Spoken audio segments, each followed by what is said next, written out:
देखो मोहब्बत से भरा ये तेरा मंजर छोड़ जाएंगी, मोहब्बत से भरा ये तेरा मंजर छोड़ जाएंगी, तेरी आंखों में बहता एक समंदर छोड़ जाएंगी, और बाइक पे देके लिफ्ट हरगिज खुश नहीं हो ना, इनोवा मिल गई तो तेरी पल्सर छोड़ जाएगी।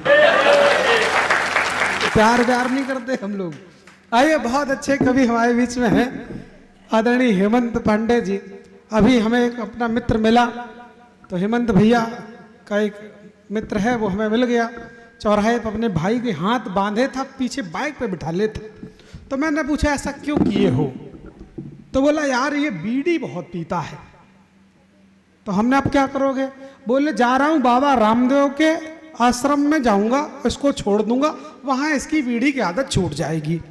तो हमने अच्छा ठीक है, वो छोड़ आया जाके। फिर 1-2 महीने बाद मुझे मिला, तो मैंने पूछा क्यों भाई, अब तेरे भाई की तबीयत कैसी है? तो बोला यार पंडित, बाबा रामदेव ने मरवा दिया। मैंने ऐसा क्या हो गया यार, तू तो गया था कि बीड़ी छूट जाएगी, बीड़ी छूट जाएगी। बोले यार बाबा रामदेव के यहाँ वो रहा 4 महीने, और बाबा रामदेव ने योगा करना सिखा दिया, अब उसके अगर हाथ बांधो तो पैर से बीड़ी पी लेता। तो ये स्थितियां हैं हास्य की, तो हास्य कहीं से भी निकाला जा सकता है। इसलिए अगर आपकी बढ़िया तालियां होंगी तो देश के बड़े कवि हेमंत पांडे जी मंच पर आएंगे। एक बार आपकी तालियां बजे हेमंत पांडे। राष्ट्र कवि मैथिली शरण जी के जयंती पर आप सभी लोगों का अभिनंदन, आप सभी लोगों का स्वागत। ये झूठ बोल रहा था कि मैं बड़ा कवि हूं, बड़ा सीनियर कवि हूं। बाद में अध्यक्ष जी ने इसलिए पढ़वाया कि जो लोग बैठे हुए इसमें कम लोग बिगड़े, अच्छे लोगों को उसने घर भेज दिया, क्योंकि हम लोग कानपुर वाले हैं, कानपुर वाले को बिगाड़ने के लिए आते हैं। योगिता जी आई थी, सबको निपटा रही थी, मुझे बड़ा बुरा लग रहा था। बताइए, चाचा के विषय में कविता पढ़ रही थी। अब ये जानती नहीं है कि औरैया का पानी कितना तेज है, ये नहीं जानती भाई साहब। ये चावल पुराने हैं, इन्हें हल्के में ना लेना। ये खुद ही मान जाते, खुद ही रूठ लेते हैं। इनकी डोर है पुरानी, इनके मंजे में मत फंसना। ये आज भी छज्जों से पतंगे लूट लेते हैं। तो एक बार तालियां जरा जोरदार बजा दीजिए। हाँ, बहुत देर बाद बताइए, हमारे अध्यक्ष जी को छेड़ रही हैं। अध्यक्ष जी इतने बड़े पद पर बैठे हैं और उनको आप छेड़ रही हैं, ये गलत बात है। अध्यक्ष जी को आप बिल्कुल मत छेड़िए। अध्यक्ष जी बिल्कुल इनको गंभीरता से मत लीजिए। इनको क्या, किसी भी महिला को गंभीरता से न लीजिए। ये महिलाएं हैं, हमें केवल भ्रम में डाल देती हैं, पुरुषों को निचले क्रम में डाल देती हैं। मन अगर आ गया तो रखती हैं आंखों पे, मन से अगर उतर गए तो नीले ड्रम में डाल देती हैं।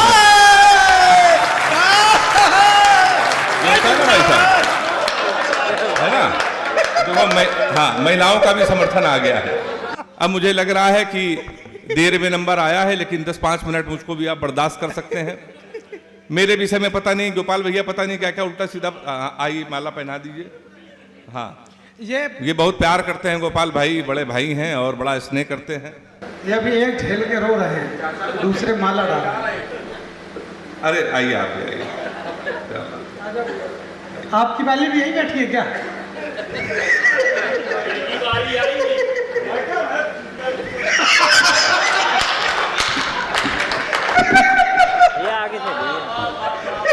गोपाल, ये बहुत देर से तुम जो औरैया के नौजवानों को, बुजुर्गों को छेड़ रहे हो, सावधान रहो। अभी थोड़ी देर बाद योगिता तो चली जाएगी आगरा।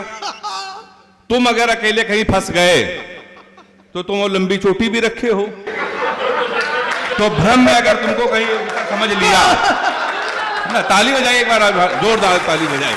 तुम भी निपट सकते हो। और तुम थोड़ी देर शांत हो जाओ बेटा, ऐसे ही शांत हो जाओ जैसे तुम पैदा ही नहीं हुए थे। 2-4 मिनट हमको बोल लेने दो। मैं बहुत अच्छा कवि हूँ सर, बाद में नंबर आया है। अध्यक्ष जी हमारे बैठे हुए हैं सर, आपको प्रणाम करता हूँ। मैं तो सर कानपुर से आया हूँ। कानपुर तो आप जानते हैं, हम लोग जिले अलग अलग हैं, औरैया और कानपुर हरकत में हम लोग बिल्कुल बराबर हैं। बिल्कुल सर, औरैया का आदमी और हमारे कानपुर का आदमी बिल्कुल एक समान है। आप कभी बनारस जाइए, आप लोग जाते ही होंगे, बनारस में उतरिए तो वहां लिखा रहता है बनारस का पान आपका स्वागत करता है। कभी आगरा जाइए जहां पर योगिता चौहान रहती है, वहां जाइए, वहां लिखा रहता है आगरा का पेठा आपका स्वागत करता है। हमारे कानपुर आइए, रेलवे स्टेशन पर उतरिए, वहां लिखा रहता है रूपानी चप्पल आपका स्वागत करता है। मैं उसी कानपुर से आया हूं साहब। अभी तो मैं जब लाफ्टर शो में गया, मैं वहां पे शूटिंग कर रहा था मुंबई में सोनी चैनल में, वहां से लौट कर आया पवन भाई, मेरी घड़ी खराब। मैंने जीवन का सबसे बड़ा पाप ये किया कि कानपुर वाले से टाइम पूछ लिया। हाँ। हमने कहा भैया टाइम क्या हो रहा है? तो हमसे कहने लगा ऐसा गुरु तुरंत यहां से निकल लो, टाइम बहुत खराब है। हमारे मुंह बिल्कुल में लगना, नहीं तो तुम्हारा टाइम भी खराब हो जाएगा। तो हमने कहा भाई टाइम ने बता दो, ये बता दो तेरा मूड क्यों खराब है। उसका जवाब सुनना, सारे लोग ताली बजाना। हमने कहा तुम्हारा मूड क्यों खराब है? उसने कहा भाई साहब एक लड़की इसको हमने इतना कहा कि बड़ी कमजोर है, कुछ खाया कर, वो हमारा 50,000 रुपए खा गई। तुम साले हमारे मुंह लगे हुए हो, हमारे मुंह बिल्कुल में लगना बहुत भरे बैठे हैं। तुमने कहा ऐसा क्या हुआ? क्या हुआ? कुछ नहीं भाई साहब, एक लड़की के चक्कर में 5 साल से लगे थे। हम समझते थे हमसे प्यार करते, मुझसे प्यार करते हैं। हम उसको दुनिया की सबसे मर्यादित, सबसे संस्कारित लड़की समझते थे। तो इसमें हुआ क्या? कह लेंगे हुआ कुछ नहीं, हमारे नगर निगम का चुनाव चल रहा है, उसको मिल गई है पार्षद की टिकट। पूरे शहर में होल्डिंग लगी है, युवा दिलों की धड़कन पुष्पा पाल। तुम हमसे टाइम पूछ रहे हो? लोग तो नारा लगा रहे हैं मोहर मारो तान के पुष्पा को पहचान के। कल एक लड़का कान में नारा लगा रहा है, इस बार हाथ उठा के ताली बजाना, लैया बड़ी करारी है, पुष्पा पाल हमारी है। तो अध्यक्ष जी हमारा उत्तर प्रदेश बड़ा अद्भुत है भाई साहब, बहुत अद्भुत है। लोग बड़ी तुलना करते हैं, कह रहे हैं यार हमारे औरैया के नेता बहुत अच्छे हैं, इटावा के नेता अच्छे। तो हमने कहा हमारे कानपुर के नेता भी बहुत अच्छे हैं। मोदी जी ने सफाई अभियान पूरे देश में कर रखा है गोपाल भैया, हमारे कानपुर में भी सफाई अभियान चल रहा है। 1 महीने पहले हमारे कानपुर के एक विधायक ने वृक्ष लगाया, पौधा, उसको आधे घंटे बाद बकरे ने खा लिया। शाम को विधायक जी ने उस बकरे को खा लिया। तो मैं उसी कानपुर से आया हूं और मैं तो पक्का कनपुरिया कवि हूं उत्तर प्रदेश का। उत्तर प्रदेश के लोगों को जब सब लोग भरा बुला कहते हैं, मुझे बहुत बुरा लगता है।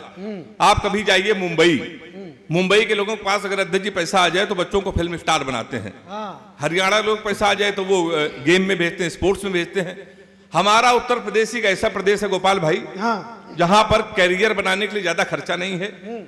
आप 250 का कुर्ता लीजिए, 300 का सफेद पैजामा, 350 रुपए के सफेद जूते, 50 रुपए का काला चश्मा, 40 रुपए के में गले में डालने वाला अंगोछा, हमारे यहां तैयार हो जाता है युवा हृदय सम्राट। ये केवल हमारे उत्तर प्रदेश में ही संभव है। लोग बड़ी तुलना करते हैं, अभी नीरज चोपड़ा ने भाला फेंक के स्वर्ण पदक जीता, तो ये गोपाल ये तो वीर इसका कवि। कहने लगा भैया अगर यही भाला पाकिस्तान में फेंक दिया जाए, पाकिस्तान तो खत्म। हमने कहा इसमें हिंदुस्तान की बेइज्जती है, भाला इतना बड़ा, पाकिस्तान इतना बड़ा। 4 लाइन में मैंने पाकिस्तान को निपटा दिया। अगर वो निपट गया हो तो औरैया वाले हाथ उठा के मेरा समर्थन करना। कपड़े जिस पे टंगते हैं वो कीली फेंक के मारेंगे, कसी हुई ना मिल पाई तो ढीली फेंक के मारेंगे। जो भाला फेंका नीरज ने वो चीन की खातिर रखा है, पाकिस्तान तुमको तो हम तीली फेंक के मारेंगे। तो वैसा तीली फेंक के इमरान खान जब प्रधानमंत्री थे कह रहे थे कि हम कश्मीर ले लेंगे, कश्मीर ले लेंगे।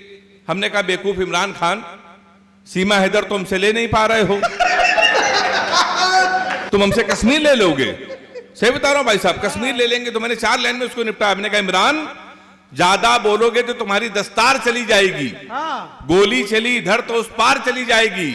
हमारे मसले में तुम अम्मा ना बनो, अमित शाह को भेजेंगे तुम्हारी सरकार चली जाएगी। तो हमारे भाई साहब बिल्कुल इस तरह होता है। लोग सर बड़ी तुलना करते हैं अध्यक्ष जी, कह रहे हरियाणा के लोगों को देखो स्वर्ण पदक जीत रहे हैं, पंजाब के लोगों को देखो, तुम्हारा उत्तर प्रदेश कितना नकारा है, कितने आलसी लोग हैं। तो हमें बड़ा खराब लगा।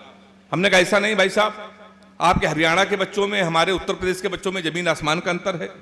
हरियाणा का बच्चा सुबह 4 बजे जगता है, सबसे पहले जाता है जिम, 4 घंटे जिम करता है, मॉर्निंग वॉक करता है, 5-6 किलो फल खाता है, वो सो जाता है। शाम को 7 बजे फिर उठता है, फिर वो जिम जाता है, 2-4 घंटे फिर टहल के फिर वो सो जाता है। हमारे उत्तर प्रदेश के लड़के औरैया, इटावा और कानपुर 9:30 बजे सुबह सो के उठते हैं, वो भी तब जब उनका बाप उनको लतियाता है। सबसे पहले वो जाता है घर के नजदीक पुलिस चौकी, दरोगा जी के साथ एक सेल्फी लेता है, फेसबुक पे पोस्ट करता है, नए चौकी इंचार्ज राम किशोर कनौजिया भाई साहब का सानिध्य प्राप्त हुआ। होता है भाई साहब, फिर वो सो जाता है। 7 बजे फिर सो के उठता है, उसी दरोगा को प्रेशर में लेने के लिए स्पीकर खोल के फोन करता है, दरोगा जी नमस्कार, पहचाना? अब दरोगा जी समझते हैं गुरु समय तो इसके मुंह ना लगो, उस समय तो इसके लगी हुई है। दरोगा उसका फोन काट देता है। फिर वही दरोगा 12 बजे मारते मारते थाने लेके आता, आपकी सेल्फी डालता है वो दरोगा। गोपाल भैया 100 ग्राम चरस साथ धरे गए। फिर लोकल विधायक उसकी पैरवी करता है, फिर वो छूट के आता है, शहर का सबसे बड़ा भंडारा करवाता है। भंडारे में अगर गर्म पूड़ी नहीं मिली तो गोली चलवा देता है। उसके बाद वो शहर का सबसे बड़ा नेता बनता है। हम कवियों को बैठ के सुनता है, एक बार आप ताली उत्तर प्रदेश में तो हमारा उत्तर प्रदेश भाई साहब बड़ा अद्भुत है।